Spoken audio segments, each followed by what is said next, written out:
काही दिवसांपासून नालंदा विश्वविद्यापीठ बहुचर्चेत आहे, कारण नालंदा विद्यापीठाची पुनर्स्थापना करण्यात आली. पहिल्यांदा नालंदा विद्यापीठाची स्थापना कोणी केली होती तर त्याला जाणून घेऊया.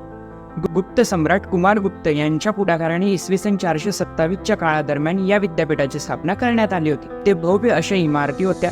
300 खोल्यांचे वसतिगृह, 80 सभागृह, 100 अध्यापन कक्ष आणि ग्रहताऱ्यांचा खगोलशास्त्रीय अभ्यास करण्यासाठी उंच मनोरे होते. विद्यापीठात अनेक मजली धर्ममय योग नावाचे ग्रंथालय होते. ग्रंथालयाच्या 3 उपविभागांना रत्नोदधी, रत्नसागर आणि रत्नरंजक अशी नावे होती. विद्यापीठात एकूण 10,000 विद्यार्थी शिक्षण घेत होते.